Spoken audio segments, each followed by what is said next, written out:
Alright guys, so I'm just starting up a session of 4 tables of 10 NL. These are not my usual stakes, just playing these for this video. So I might be making a few mistakes that would be fine at my normal stakes, but are kind of suboptimal at these stakes, like probably assuming that my opponents are a little bit better than they actually are. But I'm gonna try to clearly adjust to their skill level as soon as possible.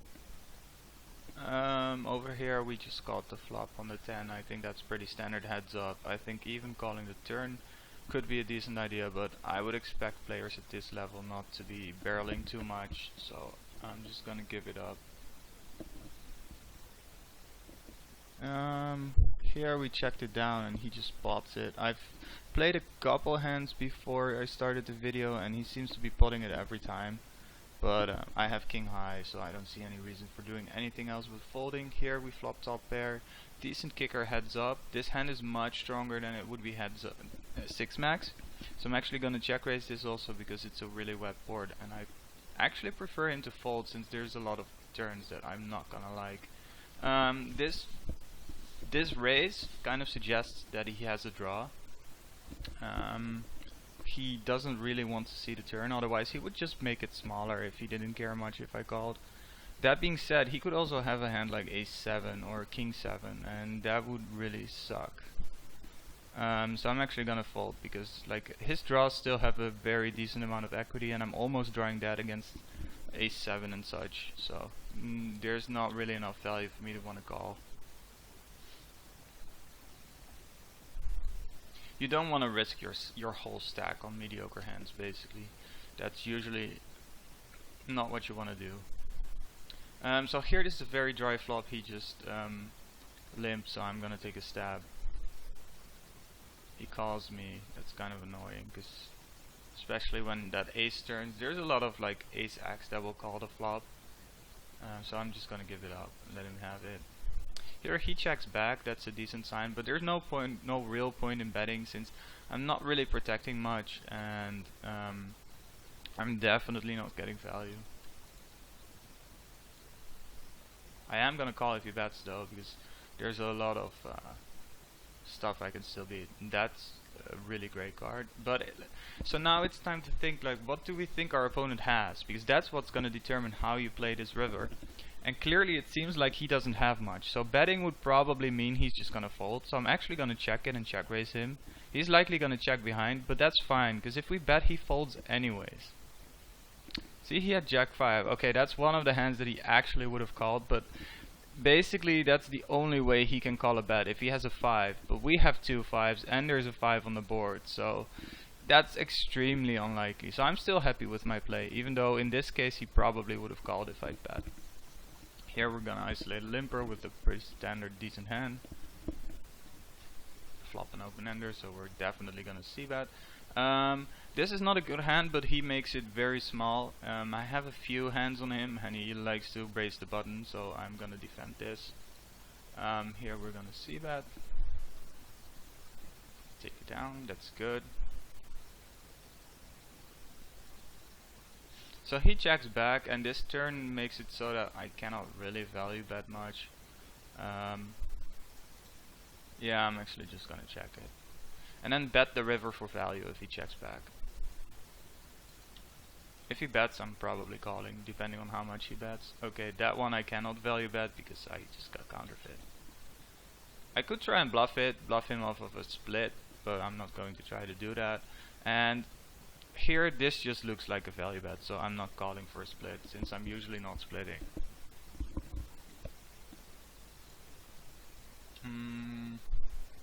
So this guy is clearly a weaker recreational player. This guy makes a really small 3-bet, so it's tempting, but this hand is just too weak. If I had Queen 9 suited, I would be calling. Alright, so he checks to me, but I have some equity and I don't want him to check raise me. Also, he seems like a really bad player, so I'm guessing he's not gonna fold anyways. I'm a little bit scared of the king, but I can't really fold just yet. When he bets again, This is probably close between calling and folding, because he is a bad player, so he could be doing anything here. So I think with this particular hand we're gonna have to just side call, just because he could show up with queen jack and stuff like that. And he could clearly have a king too. I wouldn't expect kings, because that should probably, or I would expect him to bet the flop. I actually don't mind his jack, because that flop is not really great for kings. But I still would expect weaker players like him to bet it.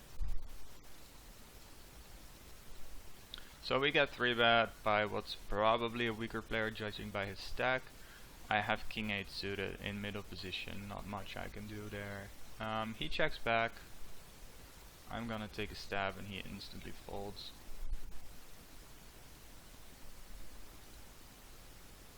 I was actually value betting, by the way, clearly, because I did have an 8. Like, bluffing there doesn't make sense, because if I'm trying to make him fold, like, he's not gonna fold a jack and he's not gonna fold a queen, so there's no point in trying to bluff with that hand. But I was actually just value betting, trying to get worse to call me. And if he's not calling me, that's fine too. At least he doesn't get a chance to outdraw me.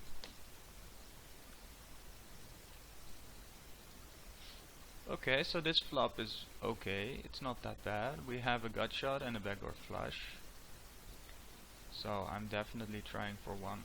Depending on the turn card, I'm gonna call again. So he makes it really small, and if we actually bink our jack, we can, at the very minimum, make about 4 to 5 times our money, since that's already in the pot. We need to make about 9 or 10 times our money, so we need to win a little bit more, but I think we can get that.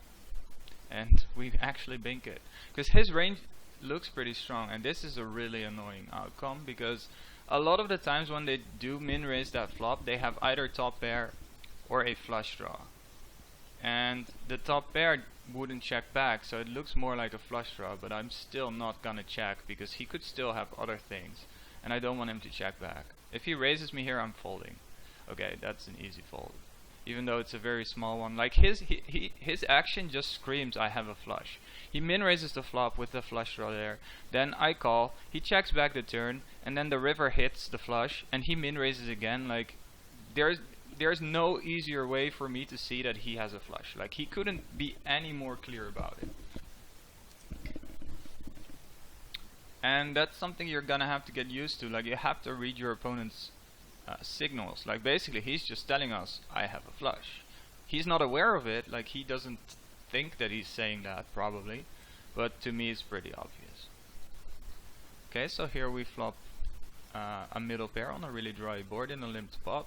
I'm just gonna check into him, see what he wants to do. He seems pretty aggressive, like very aggressive so far. He's actually gonna pot it, and I'm gonna fold here, because there's so many bad turns. We might not have the best hand. Even if we do, there's so many turns that are gonna ruin our hand, and he's gonna be able to keep pressuring us while we're just gonna be guessing whether we have the best hand or not, and it's just not worth it. We get re-raised again. So usually my plan would be to shove here, but this guy's pretty bad, so I'm actually gonna make a really small raise, just to make it sure that he calls me. He might shove and I'm an easy call. He might have aces and that would suck, but like, what can you do if you have kings? He has ace king, that's fine. Like, if I'd shoved, he clearly would have called ace king, but I don't know if he has ace king. He's a weaker player, so for all I know, he could have anything.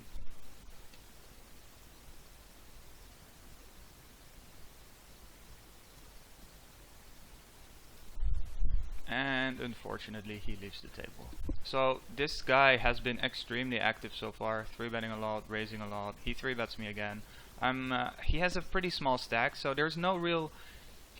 I don't want to go call here and go for stat mining, because the implied odds are not that great. I also don't want to raise it smaller, because like that's committing anyway, so I'm just gonna jam it in, since we have a really good hand and he's likely gonna have to fold. Even if he doesn't, then I'm doing fine. Clearly I'm doing great against ace 5. That's a pretty horrible call on his part. But that's another reason why I jam. Like, sometimes you actually get called by stuff like that, which is just dumb. Here I'm gonna check back and try and limit the pot size a little. I'm not planning on folding though. He checks, so I'm gonna bet really small, see if I can get paid by like better, worse hands. I'm gonna do that Probably again, am I? Is this a card I can bet? No, actually not.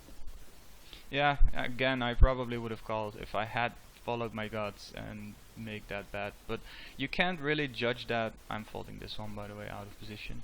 You can't really judge by what actually happened, because it's not like he ever. Let's pretend we're in this situation 1,000 times, right? He's not gonna have fives 1,000 times. He's gonna have some sort of range of hands that he could possibly hold, including some flush draws, which completed, including a few ace-x, which are also beating me. So I'm owning myself if I value bet this on the river. And it also includes some stuff like the hand he actually has. But on balance, I think this card is bad enough for me that I don't really want to bet it, because there's now too many hands that beat me as opposed to hands that I'm actually gonna get called by. Yeah, here I'm just checking down. I have ace high and nothing much going for me. And that really sucks. Like, that's one of the worst possible things that can happen. You check it down and he wins with this 5 kicker. It's also extremely likely that your 5 kicker is ever gonna be good enough, because it must mean that there's a deuce and a 3 on the board. If there's no deuce and no 3, like if they're not both there, it's not gonna happen. Easy fold here, checking here. Pretty bad flop. So when they both check, I think I likely have the best hand, but I'm not sure yet. Yeah, I don't have enough to protect either. Like, yeah, I've got a pair of 10s that they might outdraw. And this guy is really passive, so when he bets, I'm gonna give him credit for probably a jack, maybe even a queen. Here I get 3-bet. I don't see any point in 4-betting because I'm under the gun, and his range should be really strong, especially since this guy has been playing very nitty so far, so I'm just gonna call it. Get a reasonable flop, but not the best. That turn sucks, because now I definitely am not getting value. My hand is still also too strong to bluff, so I'm just gonna check it and see what he does. I hope he checks back, but it looks like he's thinking about betting. He does check back, that's a good sign. Again, I still can't bluff because my hand is too strong, and I also can't value bet. And this is a pretty good outcome. This is actually what I'm hoping for, kind of. Let's see what he had. He had ace-4 suited, so he's actually the type to 3-bet, probably polarized, against under the gun.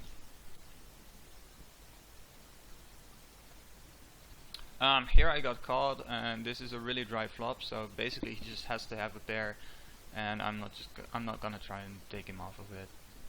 Just doesn't work well, especially at these stakes. I've learned.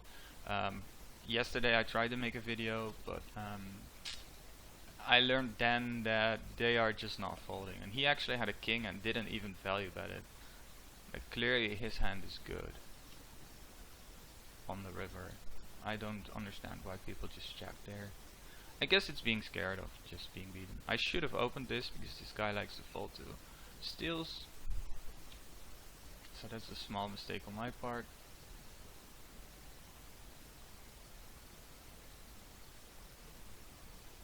It's unfortunate these tables are breaking up, but I'm assuming that they will fill up soon enough. And this hand is definitely strong enough to 3-bet in this situation. He likes to steal a lot, as well as we're 3-handed, and he's on the button. So this hand for me is definitely strong enough to 3-bet.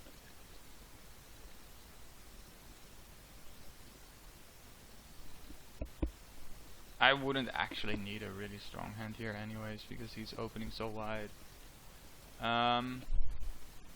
Since he makes it so small, I'm actually very tempted to call, but I don't really want to play a 4-bet pot out of position with this hand. I'm still assuming that 4-bets are really strong, even from him so far. Like, it seems like he doesn't really believe me, but he could just be getting cards. Like, that's a very big danger to get into. When people keep 3-betting you or 4-betting you, it's very easy to start thinking that they're playing back at you and they're trying to exploit you. But usually, most of the time, they're simply catching cards.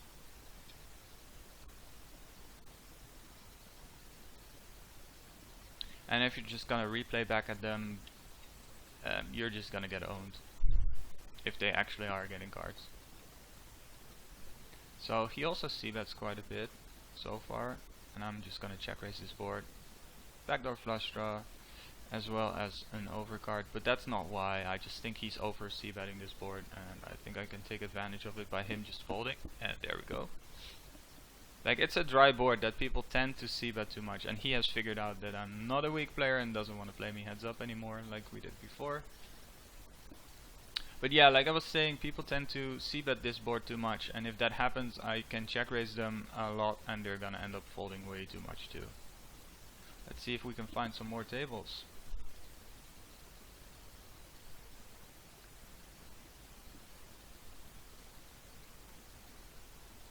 Let's see if he wants to play heads up, because there's nothing else. And there we have him again. And he wants to sit to my left probably. I think he wants to have position on me, because he clearly deliberately took this spot. To be honest, I think that's a mistake. I would rather have a weak player to my right, because you're not gonna win much from me anyways, and money flows left on the table. So he's gonna get a little money from me, while I'm gonna get a lot of money from the weak player to my right. And he's gonna donate a little bit of money to the guy to his left. So I always want to have the weaker players on my right, if I have the choice. I usually don't have a choice, because I usually sit down first and then people join me, so it's just, I have to deal with the cards I'm dealt.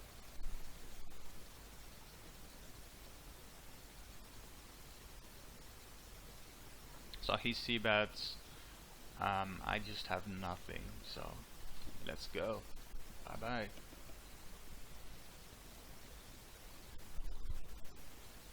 Yeah, that's something you're gonna have to do at these stakes for sure, but also at higher stakes. Like, just play, don't do too many fancy things, because they tend to backfire on you. Except for when you have a really good read on the situation, like the one I had here, where it's just a dry board and most players over c-bet that. Like, at that point you can do something fancy and check raise complete air, just because you know you have a very good grasp on the situation and know that the very likely outcome is that he will fold. That being said, you shouldn't, like, if he does it again the very next hand, don't check raise him because you just did. Like, only check raise him the next hand if you actually have it, because he's not gonna believe you anymore. So if he were to keep playing me, I would be not doing this for a very long time before I basically wanted to cool down so he doesn't remember that I check raised him. Let's see if we can replace this one. Looks like we can. Usually I would recommend actually game selecting if you're playing regular tables. Like, why would you want to play a weaker or a table with a tougher lineup than necessary? Like, just pick the decent tables and leave if there's no weak players, because like yeah, for ego you could keep playing and say, well, I'm gonna improve faster here, maybe, but in the long run you're just better off playing weaker players. So if you have the choice, why not?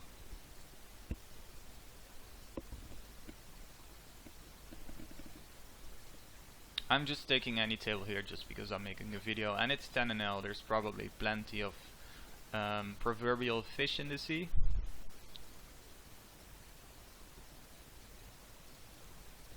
So I'm not too worried about game selecting at these stakes for myself. But even if you're playing and you're not that as advanced,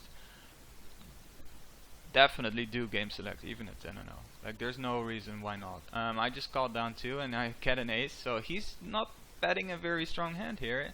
I'm curious to see what he does. Clearly I'm just gonna shove it. Actually, when he checks, shoving might be... Okay, so there's a few situations here. Either he has nothing, which is actually pretty likely, because I don't think a queen is gonna double barrel.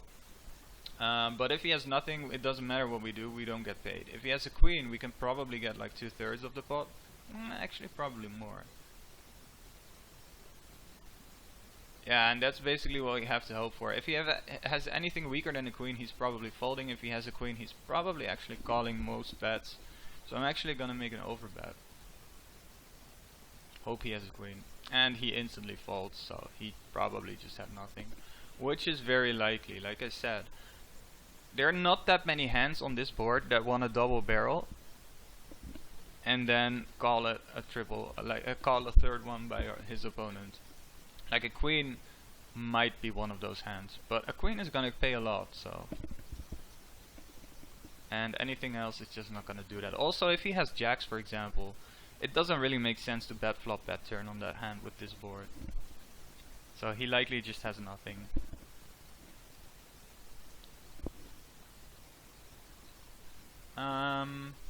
It's multi-way, there's 3 clubs. Yes, we have second pair, but there's just too much shit going on there. We have too much going against us, basically. This guy definitely seems weaker. Stack size and stats so far. I mean, I'm sure you probably cannot see the statistics, but he's very loose so far. As is he, by the way. It's only a few hands, but VPIP tends to converge fairly quickly, which means that VPIP, you don't need a lot of hands on someone before VPIP becomes reasonably accurate instead of other statistics. Here I actually raise bigger than I usually do because this guy is really loose and I have a pretty strong hand, so I want to take advantage of that. But in this case he actually folds, which is kind of rare for him. Same thing here, I have a pretty good hand. Gonna raise it bigger than usual just because of him.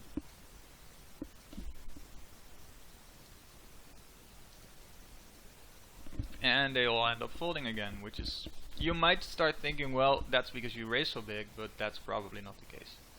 I just raised 1 big blind extra. That's not gonna make someone fold stuff like ace-10, for example, if they usually would call it.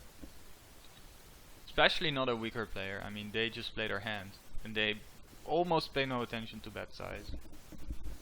Especially pre-flop. They just want to see the flop. Like, that doesn't mean you should make it like 12 or 13 or even 14 big blinds, because that's probably going too far, but you can definitely spice it up a little.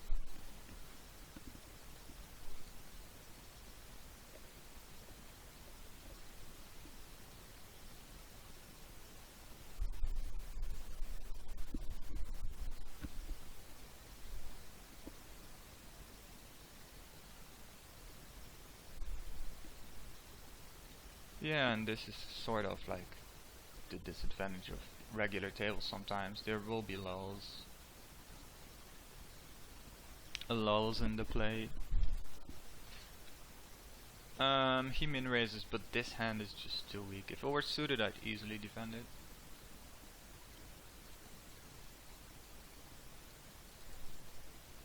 Suitedness is a big deal, by the way. Not just because you make a flush every now and then, but also because you flop flush draws, and that means you can continue. And you get to see more cards that can potentially give you the winning hand later on in the hand. Ooh, shiny aces. Yeah, so this guy's also pretty loose, but he's not as loose as this guy, so I'm just gonna make the normal open size against him and the other guys.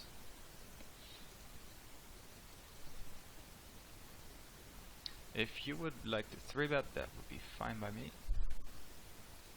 Standard open on the button again. Yeah, and they all fold again. That's a shame. See, and now I just made it smaller and they still folded. It's just about their hand. So you cannot say like, oh yeah, you made it so big, that's why they folded. No, they just had garbage that they didn't want to play.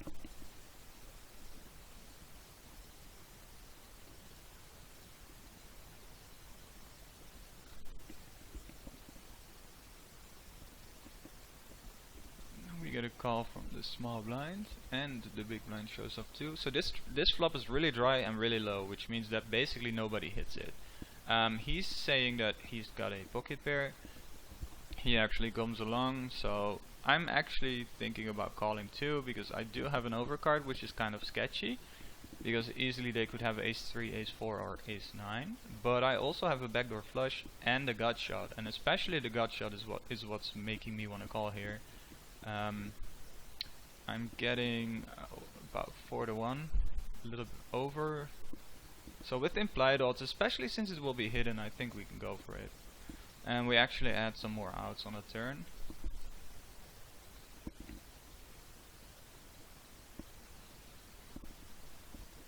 Yeah, now I think we have a pretty easy call. We're almost getting 3 to 1, so we need to make a little bit more than this on the river. That should easily be possible. That's not a good card. Clearly. You don't need to be a genius to see that.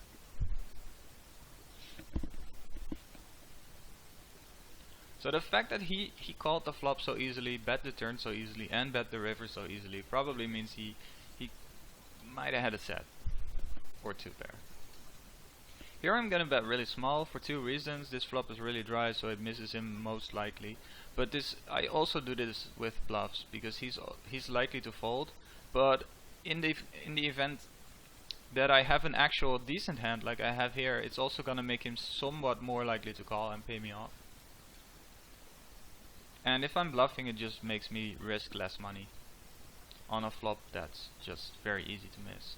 Here the really weak player is actually open raising, and he probably isn't gonna fold to a 3-bet, so I'm just gonna reasonably make it large. Okay, so here again, I could just shove, which would be my normal play, but against this guy, again, I'm just gonna make it smaller and make sure he doesn't fold.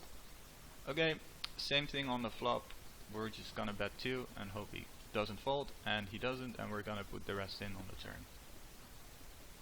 Some people might be afraid of the flush. Don't be. It's like you're already committed anyway, so it does not matter.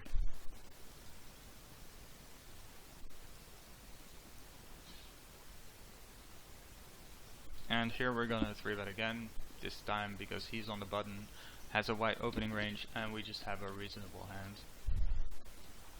I do hope he doesn't cold call, which he does.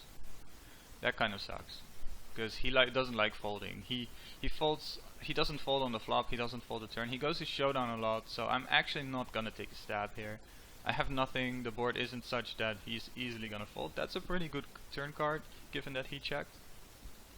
And I'm actually gonna make a small bet, both for protection and value. And when that king shows, I'm gonna check it and fold if he bets. I expect him to only bet if he has me beat. Like, that being said, it's kind of hard for him to have a king, and if he doesn't have a king, what's he value betting here? Doesn't make a lot of sense. But the thing is, if I call here and I get shown like ace 9 that for some reason he bet, I'm gonna feel so sick. And he's really passive so far, so I'm just gonna give him the benefit of the doubt. Against other players that might actually be a call, because it doesn't really make sense for him. Ooh, I should have raised bigger here. It doesn't make sense for him to be calling there, or be betting there. That's a good flop. I'm gonna bet pretty large, because this guy doesn't like folding, so why not get paid a lot? And there you go. If he'd folded again, it wouldn't be like, yeah, you bet too large. No, he probably just didn't have anything. That's a horrible turn card because Queen Jack just completed 2 pair. King 10 made a gut shot straight, and a lot of other cards just improved. But I'm not willing to check because I do want to protect my hand, and now I'm gonna check clearly. And he's gonna donk out, and I'm gonna have to fold. Yeah, see, like that queen is a really bad card because it completes a lot of shit. But this guy is so loose that I still want to protect my hand. Against better players, I would have checked back that turn. It's just one of the worst cards in the deck. It would be worse if it were diamonds or hearts or clubs, but that's about it. Like, there's basically no worse card.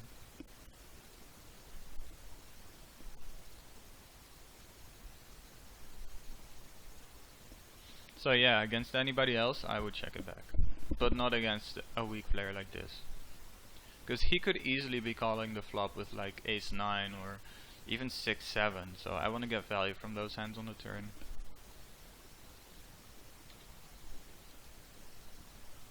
Because he will call again, most likely. Here we have an easy fold, but I'm gonna wait a few seconds just to pretend I have a decision. You don't always want to just insta fold it, because that's like, if you do that too often, people are gonna be, even if you're balanced and you're not folding that much, people are gonna think you are, and then you're gonna end up getting 3-bet more, which is annoying. So just taking some time every now and then when you know you're gonna be folding is fine.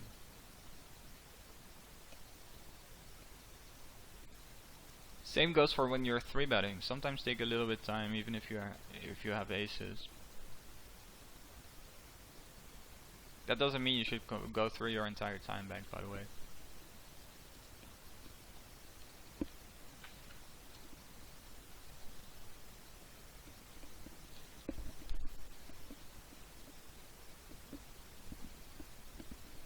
Yeah, and we have one of those periods of inaction again. 10-6, even though I'm in position against a guy raising a lot on the small blind, it's just not strong enough, and I would much rather have Jack-6 suited out of position, because it's better, a lot better. Here I'm actually gonna limp along because this guy is so passive, and I wouldn't mind seeing a flop for cheap. And he lets me, and that's clearly a good flop. Here I'm gonna call at least once, and that turn's gonna make me want to fold for sure. He bets small, which probably means his hand is not that strong, or at least he doesn't like that king of clubs. But I'm still folding because my hand just isn't very good. Here I'm gonna check and call the turn. There's not too much I can get value from, and that turn, like, there's even less I can get value from, but I have a lot of outs, so I'm not folding clearly. If he bets now, I'm probably calling. And that's one of the reasons why. Like, it doesn't make sense for it. Like, if he wants to bet, why isn't he betting the turn? Also, he bet less than half the pot, which usually indicates weakness too, especially from weaker players.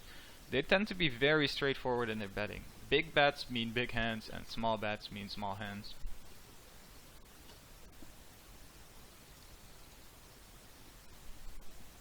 For some regulars this is also true, by the way. A lot of them actually, especially at the smaller stakes.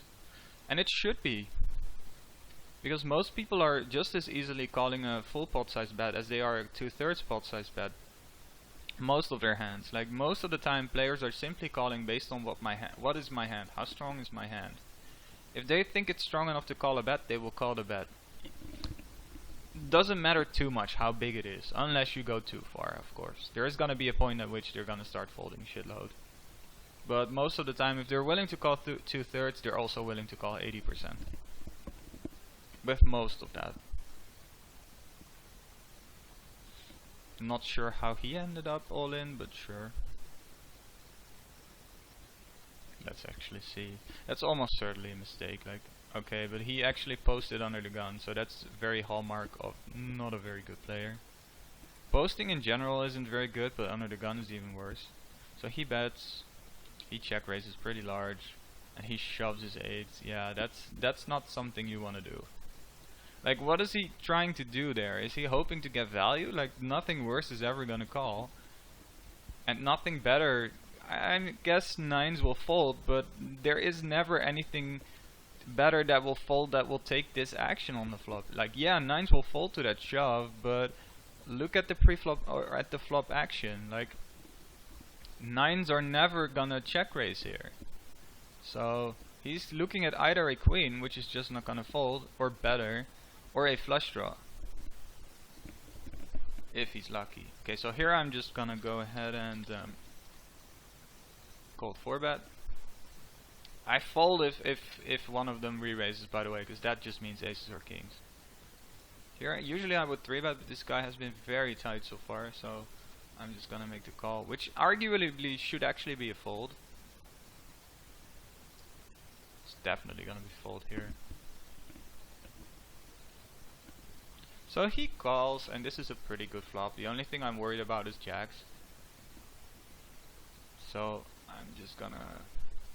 So we have two options here. We can bet really small and draw in like weaker hands, or we can just go for two streets. But I actually prefer the smaller bets because I want to get value. And there's not that much that I'm worried about, except for a club.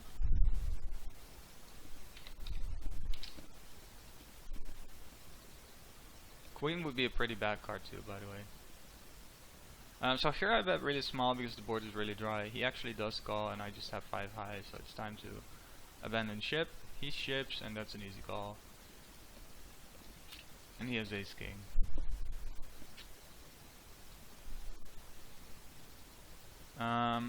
So here we 3-bet, he called. This is a good flop for me. I'm actually gonna bet fairly small because it's still pretty dry. And then probably follow up on the turn with another bet if he does choose to call. Because he's gonna be calling fairly wide against his bet size. There we go. And I'm gonna place another bet. Yeah, really dry flop, gonna bet fairly small again. He does call, great turn. He min check raises, I mean, doesn't get more clear than this. He definitely wants me to call. He called the flop, so he has something. He min check raises the turn, like he just has a really strong hand. If I had king queen here, I'd be folding for sure. I don't want to bet too large, because this is probably a bad card for him. Yeah, there we go.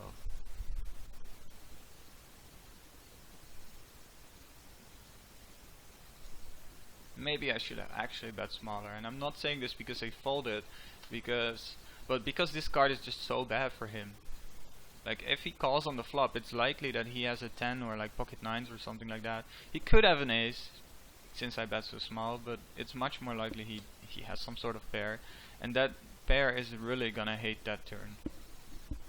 So if I bet smaller, I just make it easier for him to call.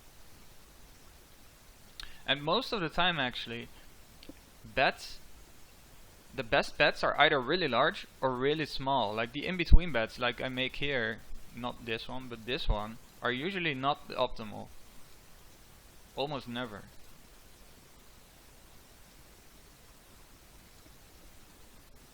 Here I'm just gonna call, it's a pretty easy call.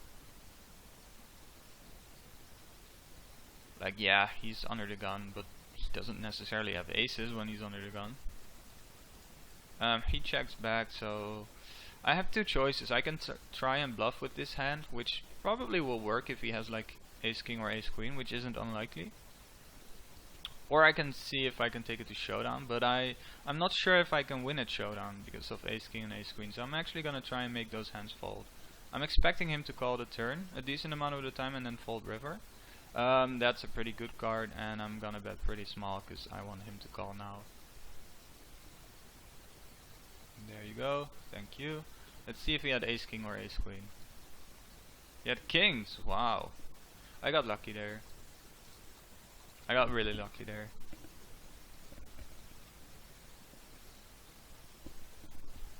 But yeah, that's why I bet so small, for stuff like that to be able to call. Like if I bet bigger there, he probably folds it with this 4 straight board.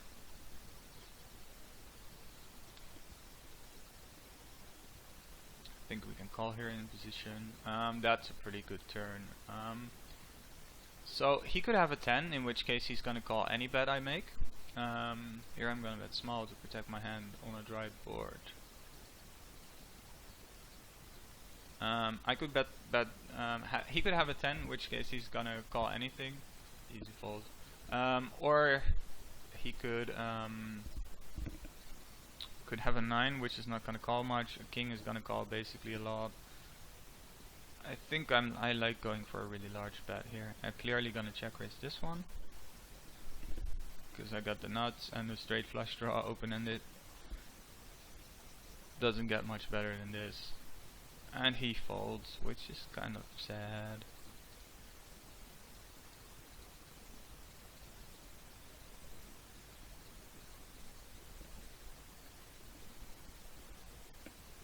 Thinking back on this one, I made a mistake. I should have bet small again, because this king is a really bad card for a lot of his range.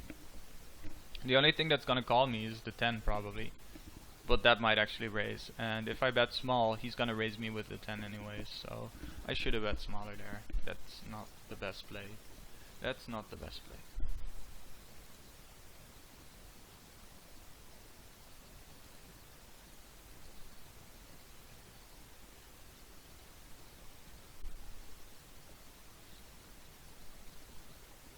Then again, he is a weak player, so he could actually be calling a 9 against a bet like that, so it may be closer than I think, but I still prefer actually going small now, thinking about it.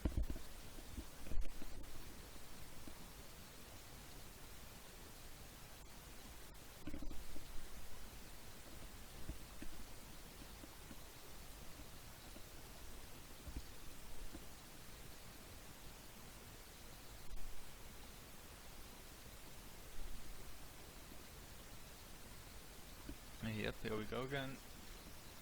Ace 3, easy fold. Easy open with the deuces.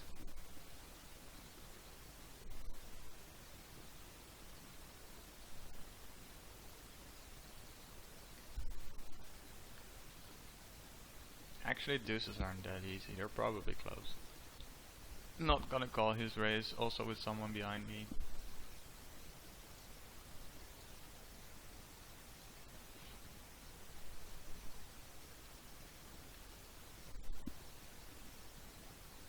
Easy flop call, I'm not gonna give up after one bet with top pair.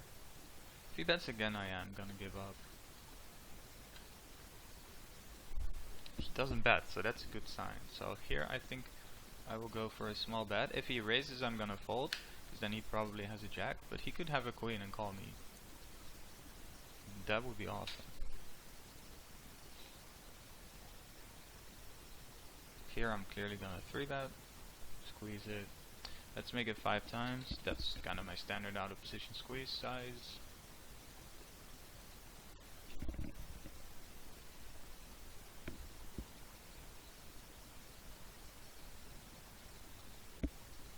If he calls me, that's good, of course.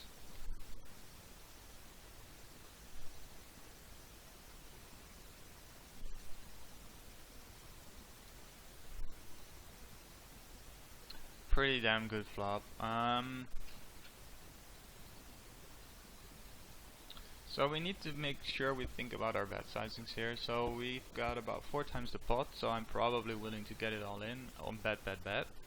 How do we accomplish that? If we bet 2.5, that's too much because we have an awkward sizing on the turn. So what we could do is 1.5, that would get the pot up to 6, and we would have 11 left. That's also kind of awkward. So we actually want to either make it smaller or go for 2 streets. So we're just gonna go smaller and go for 3. Okay, so now we can bet 3, and then he has 8.5 left. That seems like a fine bet size.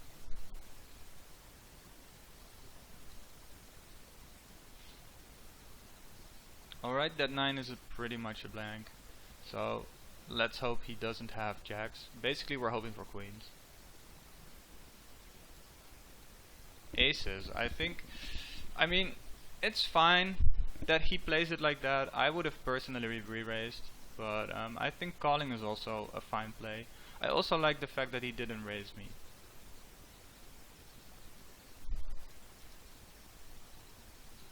So he played that pretty well, in my opinion. If he had shoved pre-flop or re-raised, like, we would have gotten it in anyway. So I would have lost my stack no matter how he played it. Like, I was just destined to lose my stack there. If it were reversed, it would be the same thing. He would lose a stack against me too.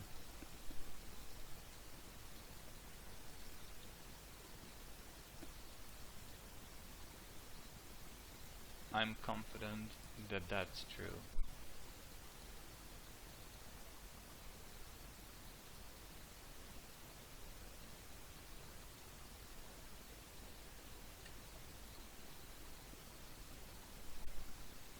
So those are basically just coolers, like there's not much you can do. Here I'm gonna make sure he doesn't get a cheap card because this board is fairly draw heavy. He actually check raises me, and I'm not really ready to fold yet, but the thing is, if I call here, what am I gonna do on the turn? Like, if it completes the flush, I'm easily gonna check and fold, or sorry, fold if he bets. But what if it's, say, a king?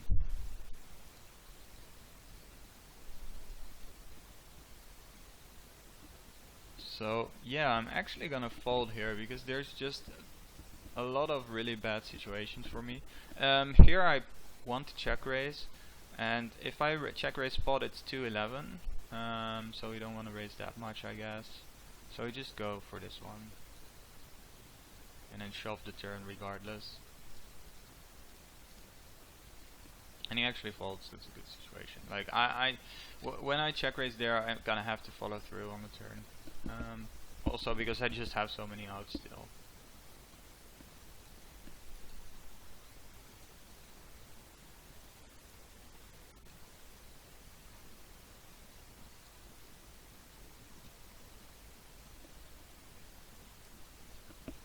Yeah, about that queen 8.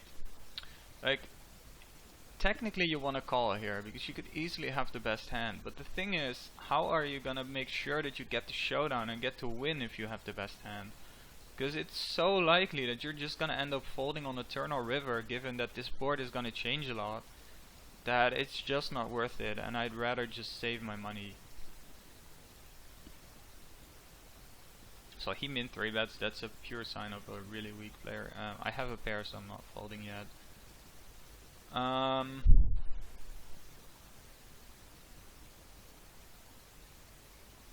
So how much equity do we need here? We're getting slightly under 2 to 1, so we need like 35% equity. We have 20 with just the flush draw, then add the 5s and the 7s, and we get to so that's 30 now, it's like 26, something like 26.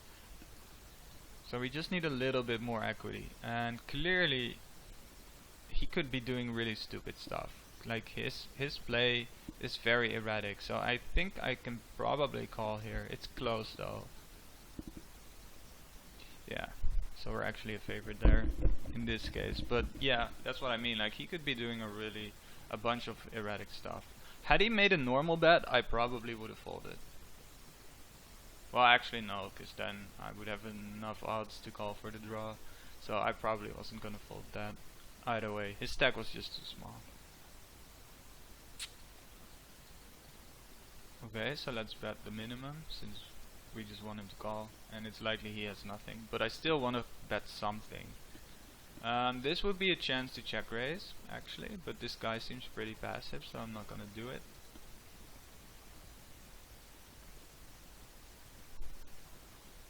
Just because he's passive doesn't mean you can never check raise him, by the way. It's just that I would want a slightly stronger hand. Like if I had a backdoor flush to go with it, I probably would have. Maybe I should have 3-bet this, because this guy likes to open a lot in the small blind, and that means he's probably doing some weird stuff. Okay, so this is a really dry flop, and again, this is one of those situations where people are just over bluffing or betting too often, so I'm gonna try again.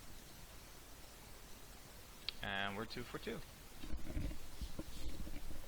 This is another guy, by the way, it's not the same guy. If it were, then I probably wouldn't have done it in such a short period of time.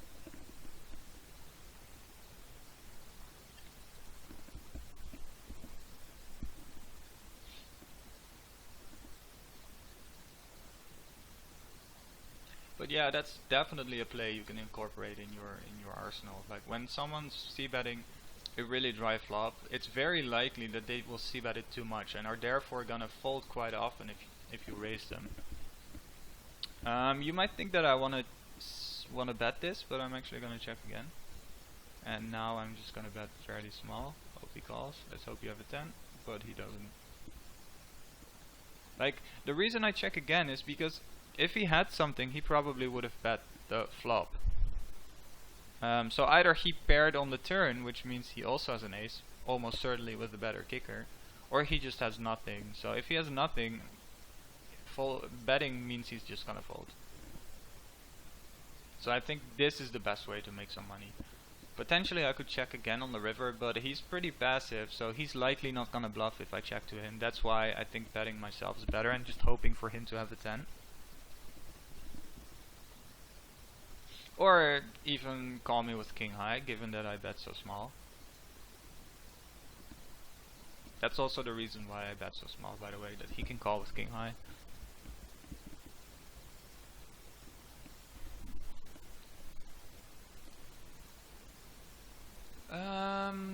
Normally I would defend this, but this guy is so tight, even on the button, that I'm not going to.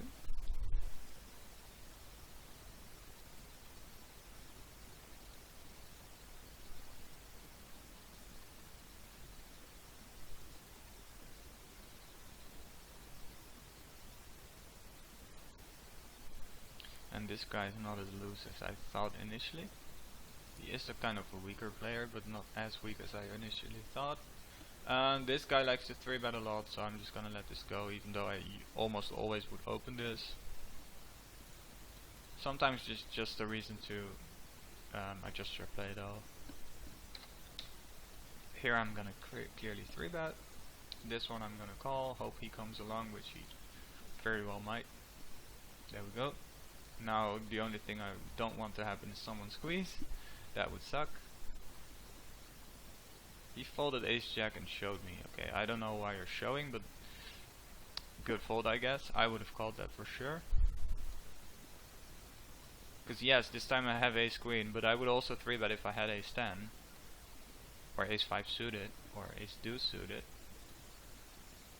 So I don't think it's a good fold. But if he wants to fold it, then good for him. Here I just don't have enough to call, especially 4-way.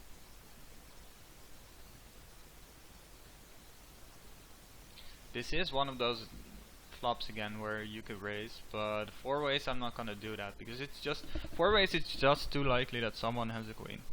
Heads up, that's far less likely.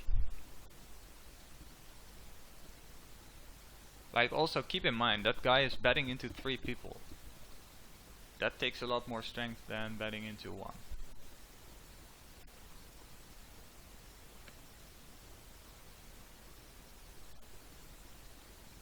Because he has to be aware that it's unlikely that we'll all fold.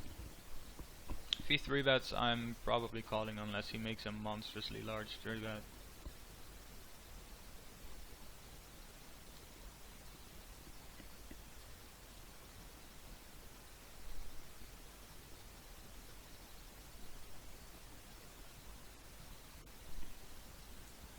Easy call here. I could think about 3-betting too, but this hand just plays too well post flop, so I don't really want to do that. And it's gonna play even easier with 2 queens there. I'm mostly just gonna look into check and calling, because I don't think this hand is strong enough to check raise. Why? Because if we check raise, sure we beat 9s and stuff, but he's actually gonna fold those if we check raise, or at least at some point. So we're just putting ourselves against a much stronger range if we check raise. But if we just check and call, we keep his range much wider. Sure, you may lose some value if he checks behind at some point, but you're also saving yourself money when he has a hand like ace-queen, which he clearly could have. But we're planning on calling down here. That's not the best card. For 2 reasons. One, he could have the flush, but also he could give up and check back this card. So the question is, do I want to bet this myself? But my answer is no. If I had ace-queen, I probably would have bet out here.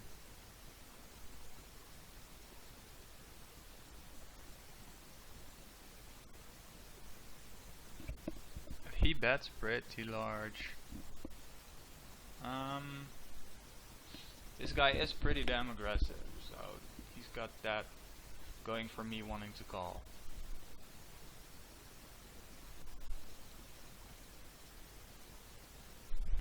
This is actually a really tough call. And by call I mean decision.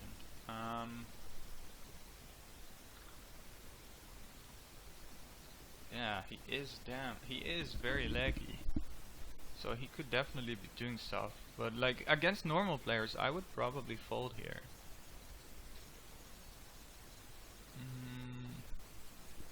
Yeah, let's fold actually, because I'm fairly far down in my range. Like, this is probably one of the weaker hands that I have after taking this action. Like, I called a flop with any pocket pair basically, and any queen.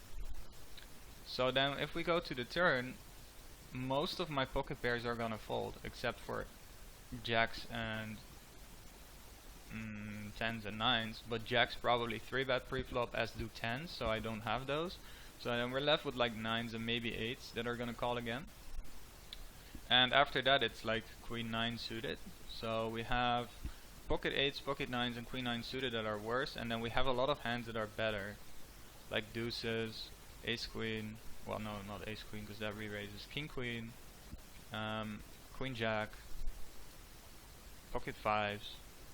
Those are all better, so we're slightly below the middle of my range probably, and I don't expect most people here to just 3-barrel bluff very often, so I'm gonna give him the benefit of the doubt there. Had I had ace queen, I absolutely, sorry, king queen, because ace queen with 3-bet pre-flop, I absolutely would not be able to fold, since that would basically be the almost the top of my range. Keep in mind though that I would play the same way with deuces. Like I would also check call flop, check call turn, and then check raise river with deuces.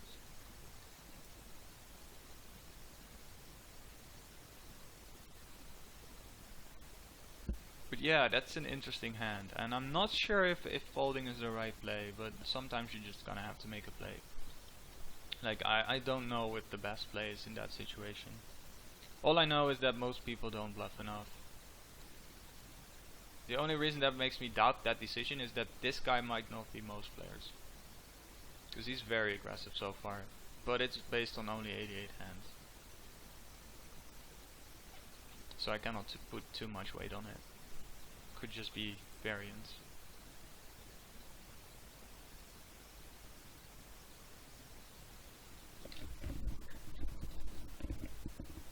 Alright, we're nearing the end of the video. I'm just gonna make sure that I sit out on the next blind on these tables, and then I'll finish up. Here I'm gonna bet 1/3, just to make sure he folds all his air, which has a lot of equity against 4s. He does make the call. I mean, he's still calling probably with hands like king jack, king queen. Well, when he donks out, it looks like a really weak donk bet, but my hand is really weak too. Like I'm basically hoping that he has hearts of some sort, and then he also still has 2 overcards to my pair, so I'm just gonna give up. Because I can call this bet, but again, just like with the queen 8 earlier, that's not the end of the hand. I'm likely facing another bet on the river that I really don't want to call. He made a small open, so I think it's okay to call with the pocket pair in position, even though pocket 4s is not ideal. Easy fold, easy 3-bet.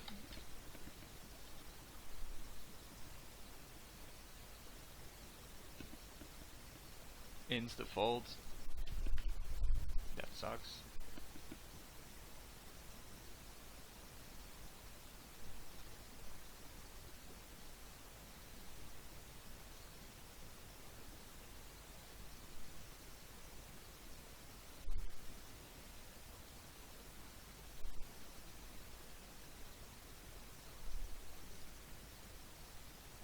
Easy open, of course, king jack suited. If I had king jack offsuit, I probably would fold here. This guy has been 3-betting me a ton.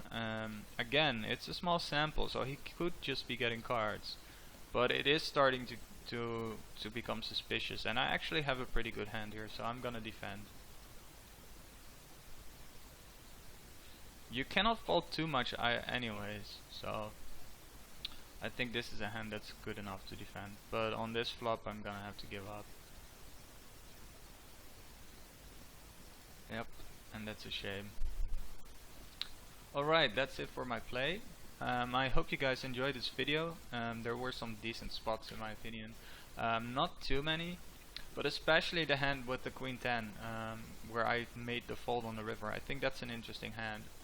And I think if I had to make the decision again, I would probably fold again, even though that guy was pretty aggressive. It's just that on these stakes you're not gonna see too many bluffs, especially big bluffs, and that means a 3-barrel bluff is just very uncommon. So Usually I'll just end up giving him the benefit of the doubt and making the fold. And I would do it again, like I mentioned, even though it's definitely not a clear decision.